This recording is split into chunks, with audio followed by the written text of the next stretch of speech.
Essa mensagem diz respeito a você que rala, que se dedica e quer um Brasil melhor. Um Brasil que respeite a sua força e capacidade de liderar e produzir. Que respeite o seu direito de ir e vir sem medo. O seu direito de se sentir segura e acolhida para seguir em frente. E que entende que esse respeito precisa ser exercido e defendido todos os dias. Só teremos um Brasil melhor com respeito às mulheres. Brasil, união e reconstrução. Eu tinha certeza que esse dia chegaria. A verdade prevaleceu. Não importa a situação, a gente sempre toma partido da verdade.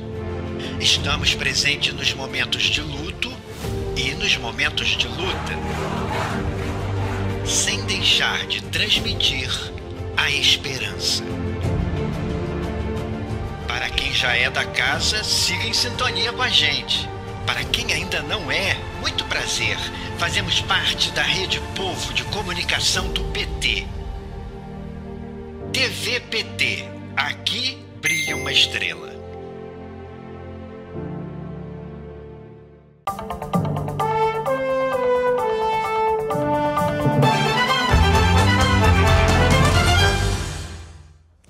Olá, eu sou Amanda Guerra e o Jornal PT Brasil vai mostrar os principais avanços nos 6 primeiros meses de governo do presidente Lula. No episódio de hoje da série É o Brasil no Rumo Certo, vamos tratar dos avanços nos direitos das mulheres e da comunidade LGBTQIA+.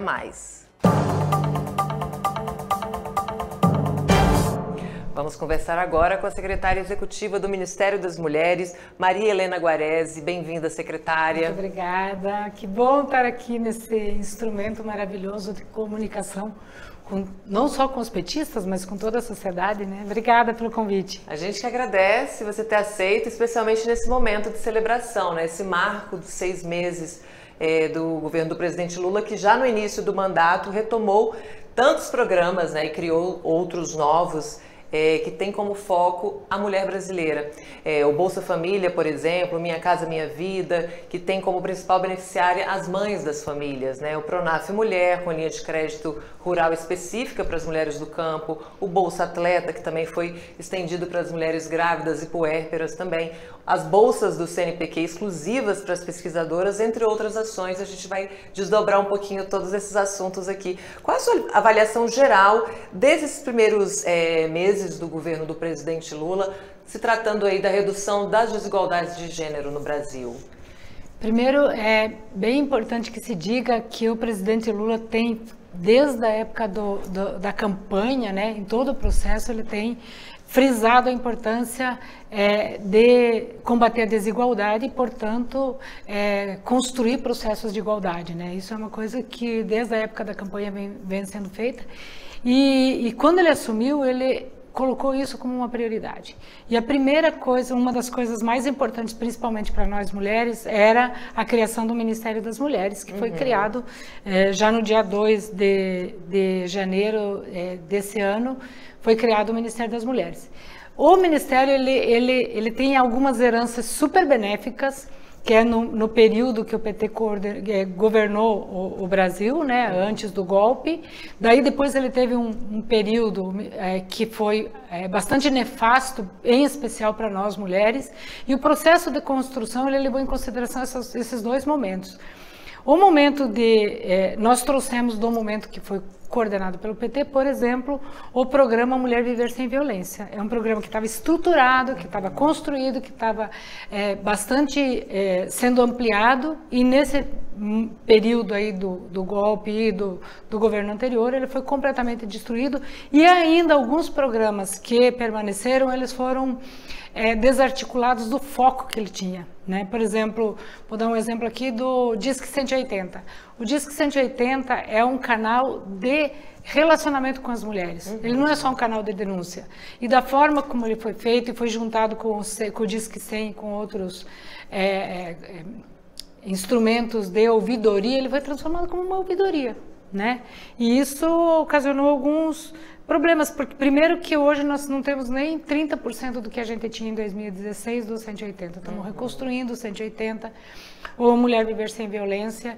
Então, nesse período, em especial até o dia 8 de março, nós ficamos construindo um ministério que nasce com pouco recurso, ou quase nada de recurso, sem estrutura, inclusive, né? Nesse primeiro período, os 2 primeiros meses, fomos reconstruindo e, ao mesmo tempo, tínhamos um 8 de março batendo na nossa porta.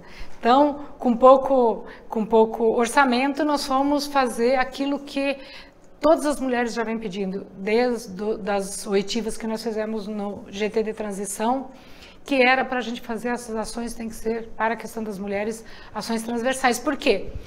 Porque onde tem qualquer ação nesse país tem uma mulher, né? E a gente tem que olhar para as mulheres. Então, uma das coisas foi retomar o Mulher Viver Sem Violência com as casas da mulher brasileiras que estavam paradas, com o 180.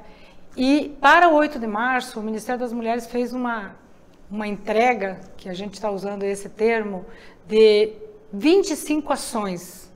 E a gente envolveu direto e indiretamente 29 ministérios. Significa que os outros ministérios que complementam os 37 não apresentaram? Não, é que naquele momento não tinha nenhuma ação, mas que depois do 8 de março estão se integrando no processo para discutir como as mulheres serão dialogadas, olhadas dentro de cada ação do governo federal e em todos os ministérios. E uma outra questão também que a gente fez questão e que é bem importante dizer aqui, é que no dia 8 de março a gente não queria entregar nenhuma ação que fosse, eu vou usar um termo que não é muito adequado, mas que fosse uma florzinha, que fosse uma coisa frágil. Não, a gente fez questão de entregar em todas essas ações que são bastante fortes e bastante...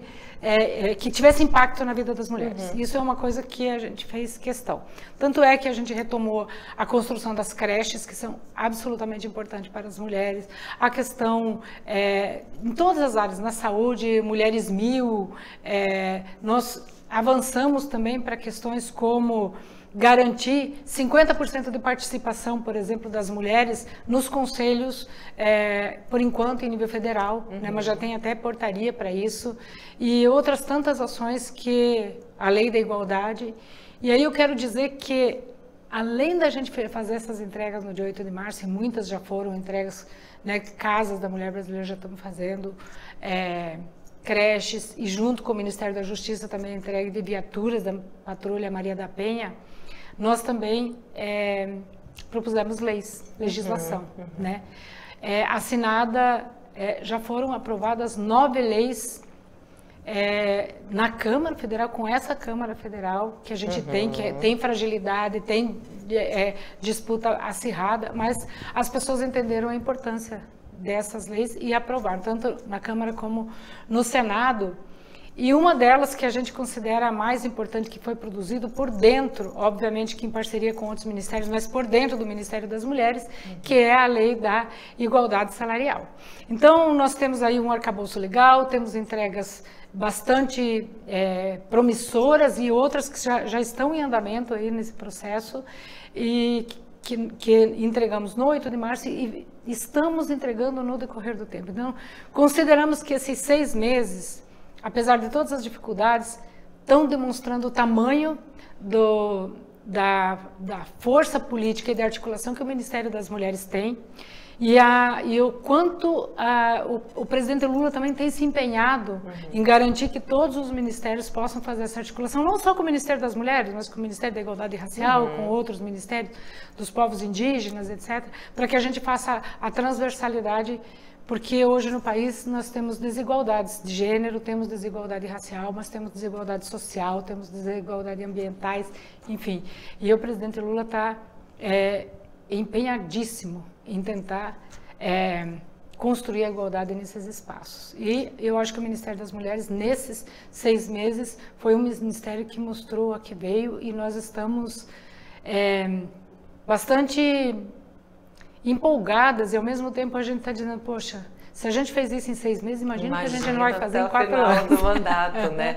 Não entregaram flores, mas entregaram direitos, o que é muito melhor, né? Vamos combinar. Nada contra as flores, nada né? Contra a gente nada gosta. Os direitos são mais importantes, sem dúvida. Mas todas as ações que a gente entregou tem diretamente impacto nas mulheres, né? Então, isso é uma coisa super importante. E também essa ligação com outras pastas, né? Se a desigualdade de gênero ela é estrutural, tem que ter essa integração mesmo de várias políticas, né? E tocando agora também na lei da igualdade salarial e remuneratória entre homens e mulheres exercendo a mesma função, eu acho que é um grande marco também, né, secretária? Essa lei determina também uma fiscalização mais rigorosa e aplicação de multas para as empresas que pagam de maneira diferente quando homens e mulheres estão na mesma função. Por que um país que combate de verdade a desigualdade de gênero precisa fazer valer uma lei como essa? É aquela história da lei que pega, a lei que não pega, por que a gente precisa fiscalizar? Na verdade, não é toda lei, ela também é uma disputa na sociedade, a gente tem que entender isso. Então, lá em 1943, quando foi firmada na CLT a importância da igualdade entre homens e mulheres no ter salários iguais, e depois foi referendada na Constituição de 88, e teve a própria CLT, ela punia de forma bastante frágil isso. Mas o grande problema que a gente viu, e para construir, nós vimos que tinha, por exemplo, uma lei que falava sobre a questão da punição, tramitando tanto no Congresso, já tinha ido para o Senado e voltado. O que a gente viu? Fizemos um estudo e descobrimos, por exemplo, que a União Europeia estava fazendo uma avaliação do seu período, né, que construiu leis que puniam. E o que nesse relatório que apareceu para nós, ele dizia o seguinte: só a lei de punição não vai resolver. Porque, por exemplo, como que eu, que sou uma mulher, como é que eu vou saber? Eu não tenho instrumentos para saber se a pessoa que trabalha comigo não, a não ser que seja muito visível, né, o escandalosamente aparecendo, mas eu não tenho instrumentos para ver isso. Então, o que a gente precisava? A gente precisava ampliar essa lei e fazer com que ela desse transparência para algumas questões. Obviamente que nós temos leis hoje que elas impedem de mostrar o salário de uma e outra, mas se eu tiver um relatório que demonstra por espaços, etc., quais são os salários, é possível você fazer comparação. Mas o que a gente mais quer com essa lei, claro que precisamos punir as empresas que fazem salário igual, para mesmo trabalho, mesmas condições, salários diferentes. Isso é óbvio, né? Então, a lei está bem dura nesse sentido, porque vai ser obrigatório, inclusive, uma análise sobre isso para saber se está vendo. Mas a lei, ela vai além disso. A lei, ela com a questão da transparência, do relatório e da fiscalização agregada a essa obrigatoriedade e uma multa mais rígida, a gente pretende que ela seja também um instrumento de mudança de cultura, sabe, para dentro das empresas e em todo o mundo do trabalho, digamos assim. Por quê?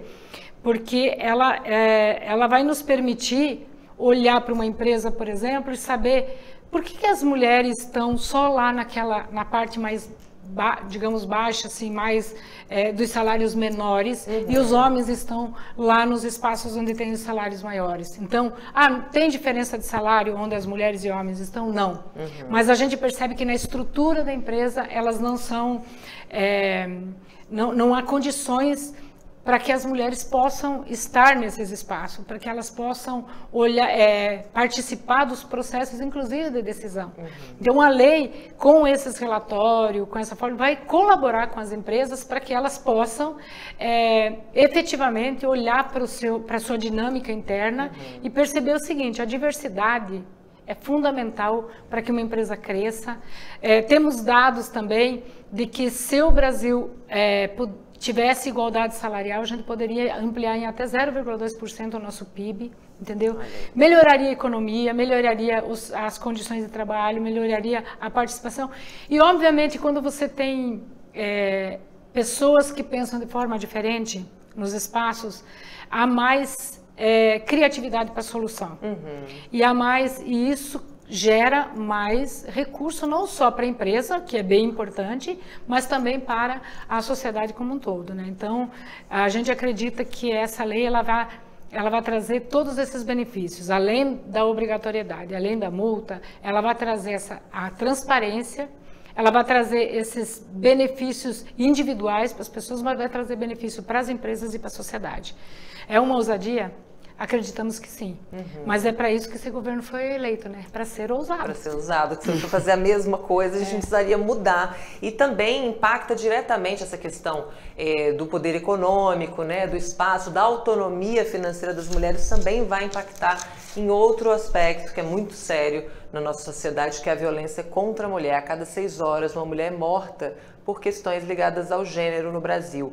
Só em 2022 foram mais de 1.400 registros, o que representa aí um recorde desde que a lei do feminicídio entrou em vigor em 2015. E a maior parte desses assassinatos, né, acontece justamente na casa onde a vítima mora. E aí, pensando nisso também, o governo Lula relançou o programa, né, Mulher Viver Sem Violência, do Ministério das Mulheres, que tem como uma das suas ações fundamentais a construção de mais 40 casas da mulher brasileira em parceria com o Ministério da Justiça e Segurança Pública, né? Essa é a novidade também do relançamento.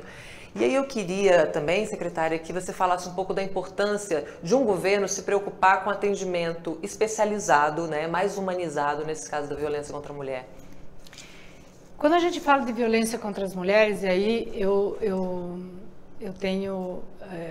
a gente tem uma ministra, que é bem importante que se diga isso, uma ministra que nas gestões anteriores do governo, ela esteve à frente da Secretaria de Enfrentamento à Violência, então é uma pessoa que conhece muito essa área. Ela conhece todas as áreas da questão das mulheres, né?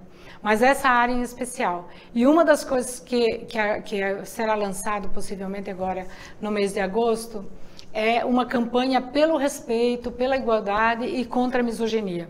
Porque tem uma cultura na sociedade que há um ataque para as mulheres como um todo. Quando um homem põe uma peruca, e ele não está atingindo uma determinada mulher, ele está atingindo todas as mulheres. Né? Quando uma pessoa diz que aquela mulher está desse jeito, daquele jeito, ela não está atacando, porque ele está construindo uma lógica cultural que é para qualquer pessoa que ouça aquilo entender que a mulher que está do lado dele tem essa condição, que é outra. Então, uma das ações bastante importantes que a gente está fazendo, que a ministra está rodando o país também, é a questão da violência, da misoginia. Acho que a gente tem que saber o que é isso, perceber quando você está sendo atacada por esse tipo, né? A gente, enquanto mulher, quando a gente está sendo atacado por esse tipo de forma de ataque, porque é uma artilharia pesadíssima essa, né? Bom, com relação a isso, também o governo anterior fez um processo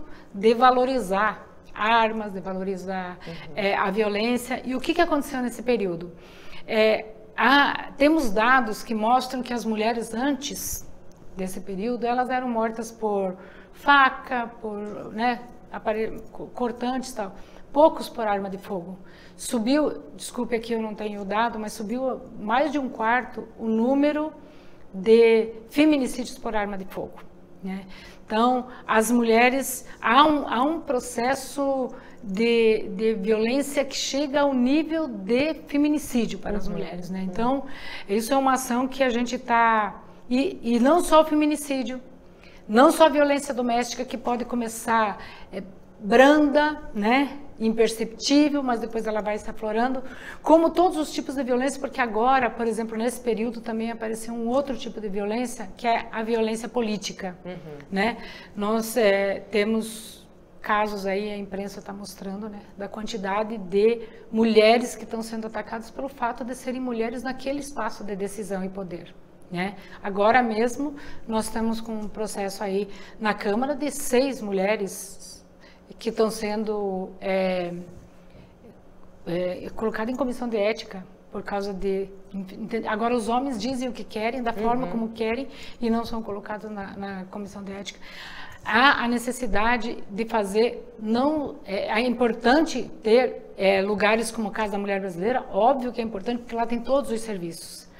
As mulheres são atendidas naquele serviço, mas junto com a Casa da Mulher Brasileira é necessário construir a rede de atendimento. Porque essa rede, ela tem que dar sustentação à denúncia, ela tem que dar segurança para a mulher, ela tem que dar segurança, inclusive é uma obrigação do Estado. Né? Ainda hoje nós temos, por exemplo,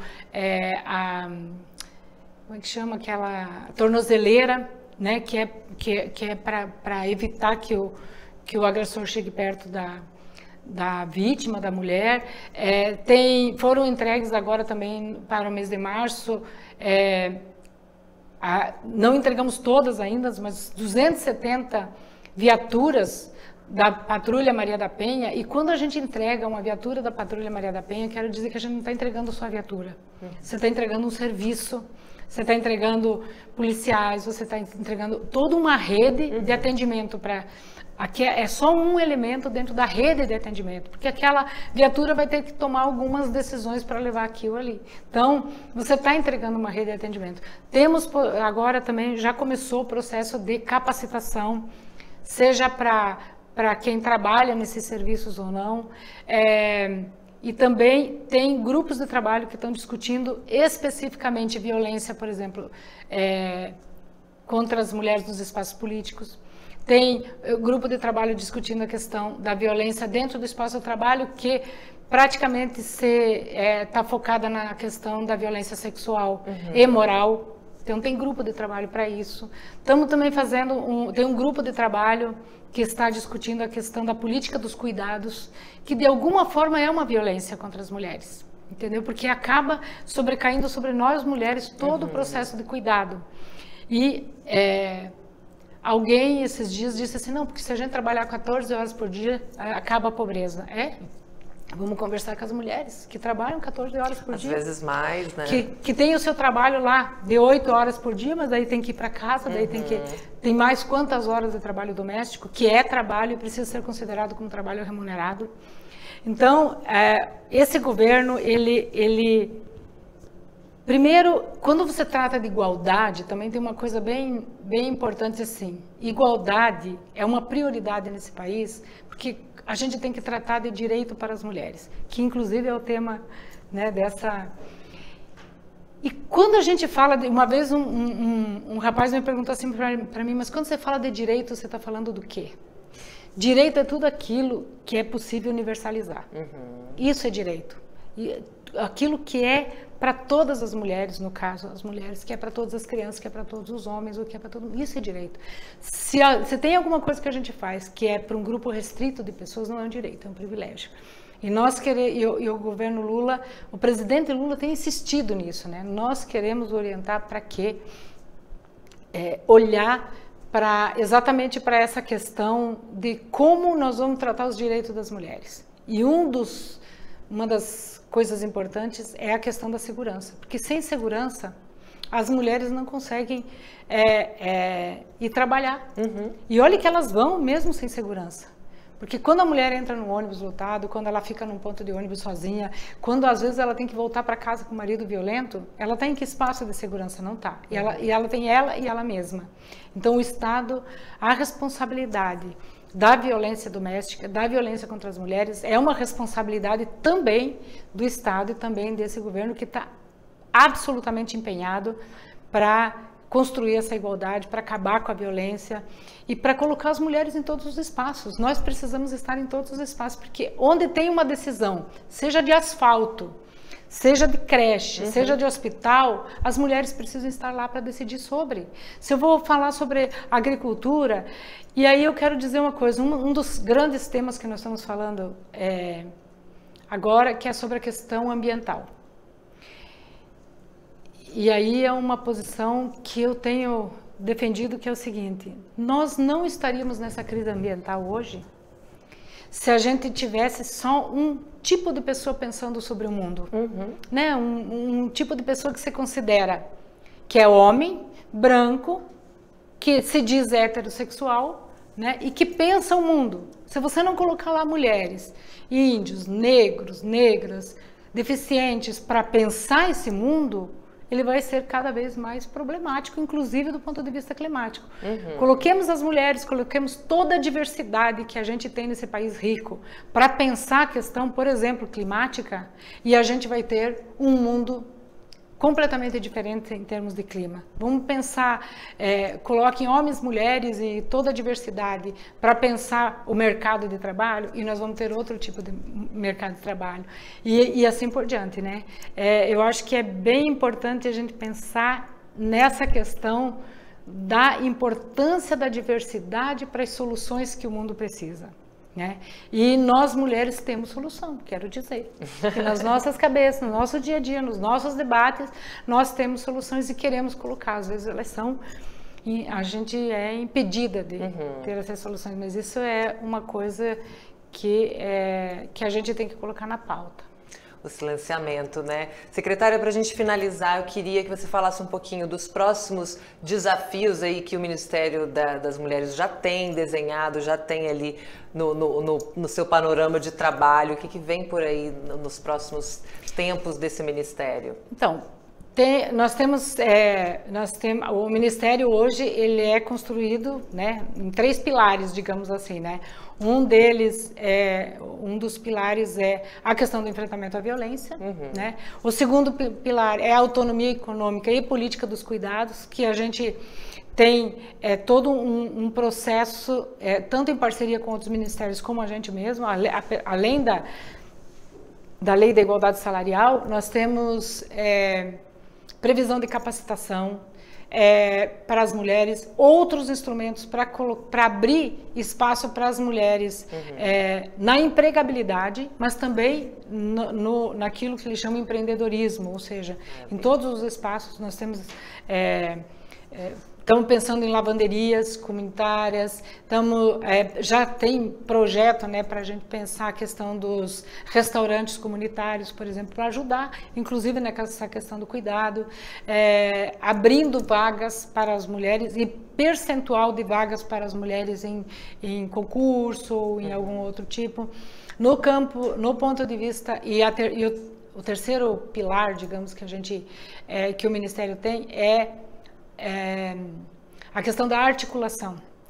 E nós vamos fazer um esforço muito grande para efetivamente construir um sistema de política para as mulheres no país. Ou seja, vamos fortalecer todas as secretarias estaduais, vamos fortalecer os organismos que hoje podem ser secretarias ou outros municipais, para que esses organismos possam nos ajudar, inclusive o Ministério, porque quanto mais forte a gente tiver esses organismos lá na ponta, mais forte vai ser o Ministério, porque o Ministério vai poder fazer esse diálogo e eles vão nos dizer, aqui no nosso município a gente precisa disso. Nós também estamos fazendo um observatório que vai dialogar tanto com os outros ministérios como com os organismos de política para as mulheres, com informações de dados e no que for necessário para pensar política para as mulheres em todas as áreas, seja na construção de navios, seja na questão, em todas as áreas para fazer isso. E no que se refere também à questão do trabalho, a gente pensa o seguinte, que quanto mais dinheiro tiver na mão das mulheres, mais ele vai circular. Porque as mulheres fazem o dinheiro circular. E quando o dinheiro circula, ele vira mais, ele aumenta, ele cria corpo, né? Então, a gente está pensando nessas 3 perspectivas. E já para o segundo semestre, nós temos já uma cartela de ações que vai nessas direções, né? A ministra hoje mesmo está na Bahia inaugurando uma Casa da Mulher Brasileira. Então, estamos aí nos dividindo todas e nos multiplicando com as mulheres que estão no país aí. Queremos muito que as mulheres, em especial as petistas, estejam sempre antenadas com as ações do Ministério das Mulheres para fortalecer as nossas ações, para divulgar as nossas ações, para nos ajudar com ideias, com o que for. Isso, e graças a esse processo de articulação com as companheiras e companheiros, posso chamar assim, né, do PT, a gente tem feito essa e outras políticas. Também a partir do ano que vem vai começar o processo de conferência, da conferência para construir o Plano Nacional. Então estamos aí a todo vapor para construir a igualdade, para fazer com que as mulheres estejam nos espaços de decisão e poder e sejam mais seguras nesse país que é tão maravilhoso e precisamos tanto uma das outras. Precisamos. Obrigada, secretária, pela conversa ótima. Obrigada por participar com a gente aqui desse especial. Obrigada. Esse espaço aqui segue à disposição do Ministério. Claro. E obrigada a vocês também por terem nos convidado. E estamos à disposição de ideias, à disposição de conversa. torcer para vocês também. Nos chamem quando quiserem, quando precisarem. Ah, muito obrigada. Gente, muito obrigada. Obrigada, Amanda.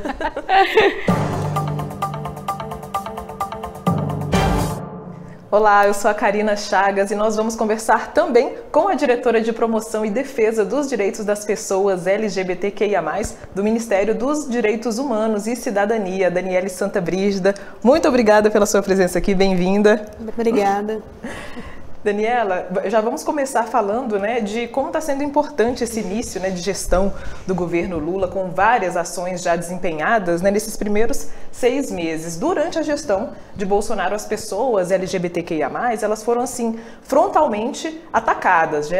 Nesses primeiros 6 meses, né, do governo Lula, diversas medidas foram coordenadas, né, para garantir os direitos da comunidade LGBTQIA+. E dentre elas, nós podemos citar, né, o tema saúde, como o anúncio do grupo de trabalho que tem o objetivo de garantir o atendimento digno das pessoas trans no SUS e também incluindo, né, o acolhimento a essas pessoas. Eu queria saber a sua opinião, né, sobre qual que é o significado de nós termos essas políticas públicas, né, voltadas para esse público.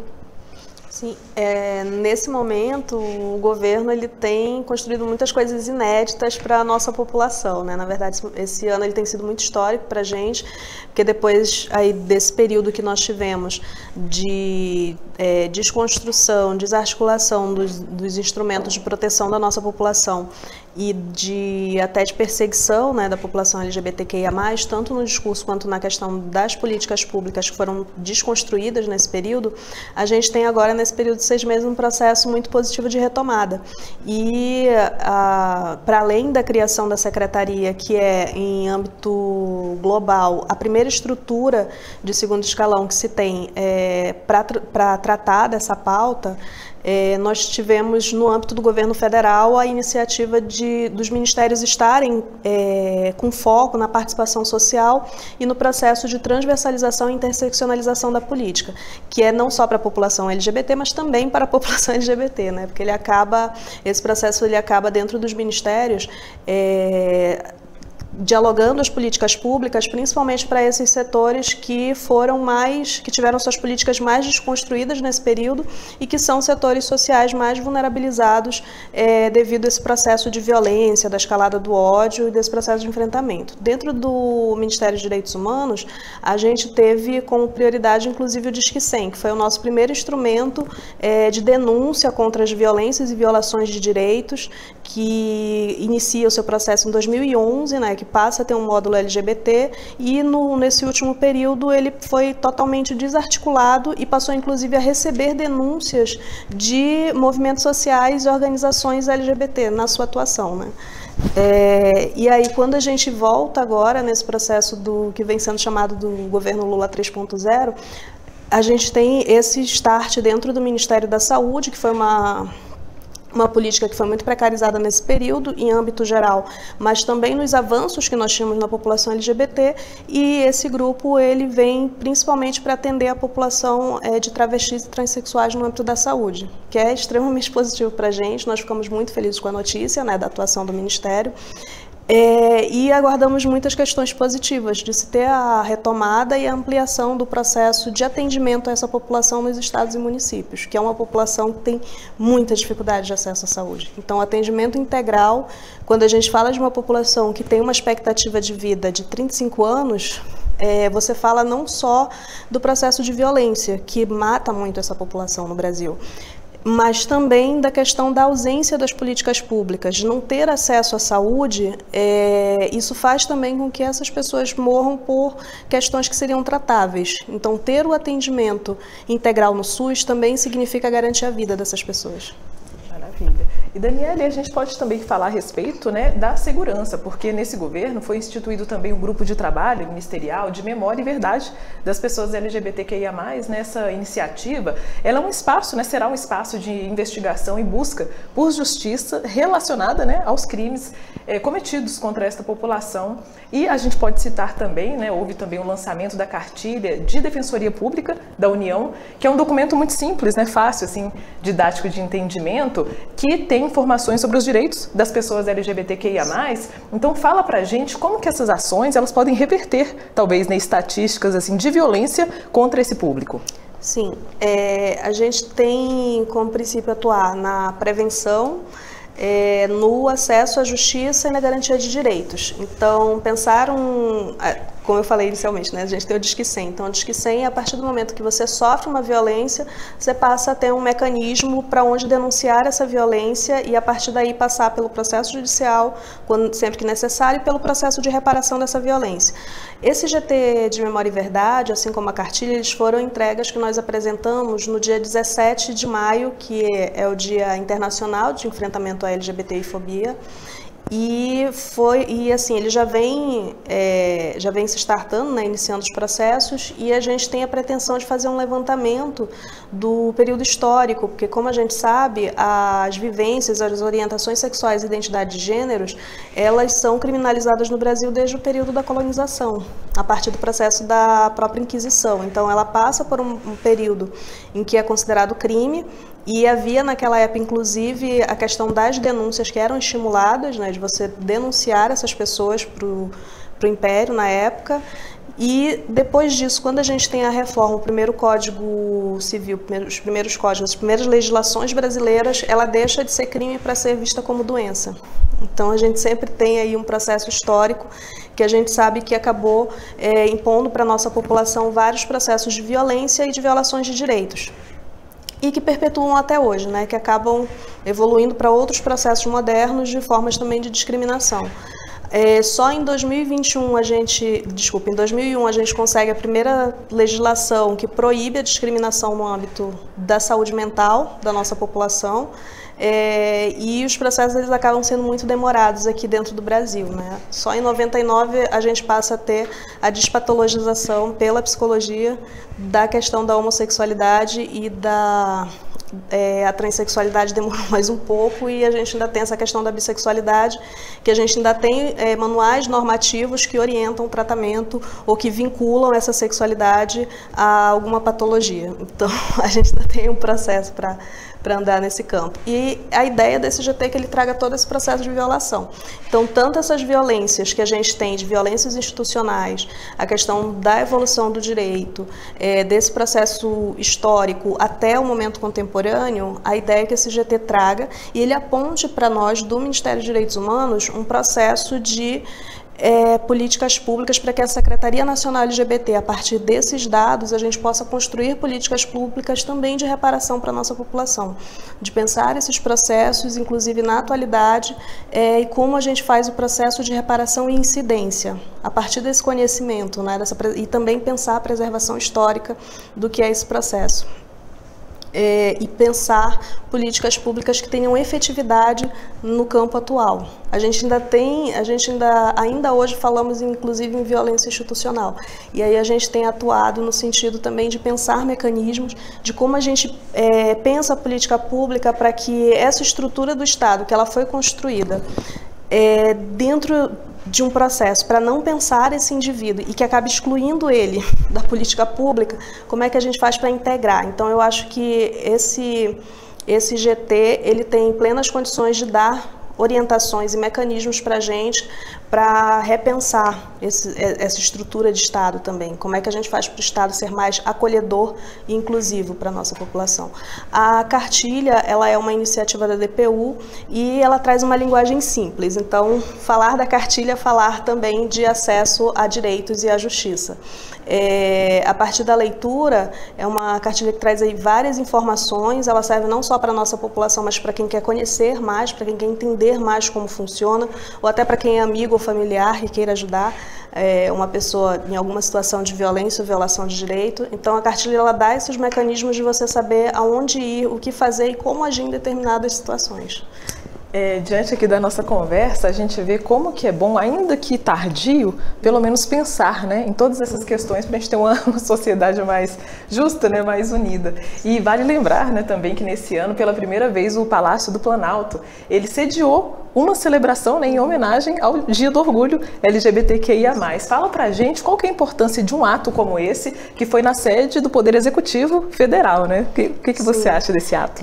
O Dia do Orgulho, ele foi dia 28, né, de junho, e aí a gente conseguiu, inclusive, com a presença do nosso ministro Silvio Almeida e a presença do ministro Pimenta da SECOM, a gente conseguiu fazer essa agenda dentro do Palácio Planalto, mais um momento histórico para esse governo. Foi a primeira vez que a gente teve uma agenda dentro dessa estrutura, né?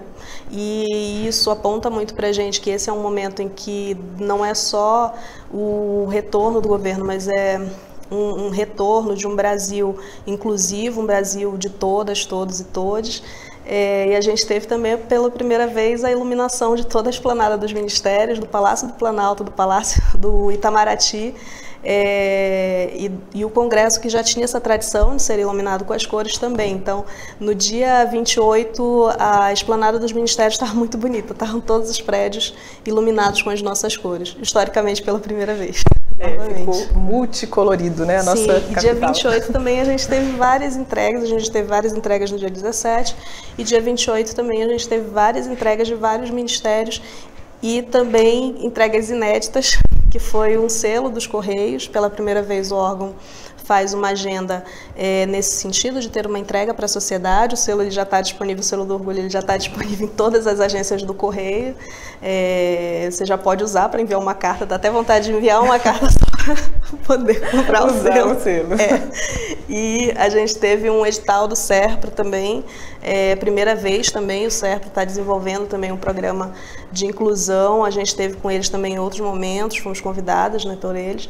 Então, nesse momento a gente vê que há uma mobilização assim, em todos os ministérios de fazer uma inclusão de fato e de fazer um enfrentamento do que é esse discurso de ódio, essa escalada do ódio, inclusive dentro das estruturas, né? Ter os servidores podendo estar nessas agendas, conhecer um pouco mais do que é a pauta, desmistificar a questão de mitos e desconstruções que são feitas sobre a população LGBT, quebrar essas lógicas e lógicas do preconceito, isso tem sido muito positivo para a gente. Com certeza. E o governo, né, ele também anunciou, por demanda do Ministério dos Direitos Humanos e Cidadania, mudanças na carteira de identidade, né, na Carteira Nacional de Identidade, com o objetivo de tornar o documento mais inclusivo, né? O RG, agora ele vai ser impresso sem o campo, né, identificando ali o sexo, e vai ser acrescentado o nome que a pessoa declarar no ato, né, da impressão desse documento. Então, sem aquela distinção de nome social, né, e registro civil. Também qual que é o impacto, né, na vida das pessoas LGBTQI, essa mudança, né, no documento. Isso, assim, é de extrema importância, inclusive, para o acesso à cidadania. Quando a gente fala de documento, você não consegue ter acesso a uma série de políticas, a uma série de serviços, você não consegue exercer a sua cidadania se você não tiver a sua documentação. E quando essa documentação, ela te causa um constrangimento, te coloca numa situação que pode gerar, inclusive, várias violências, inclusive essa questão da violência institucional, da imagem que você tem, da pessoa que você é, não conseguir estar representada naquele documento, você percebe que essa não é uma cidadania plena, não é uma cidadania completa. E o que nós percebemos nesse processo da pandemia é que muitas pessoas preferiam não ter o documento a ter esse documento em algum momento ser constrangido por ter que apresentar ou constrangida.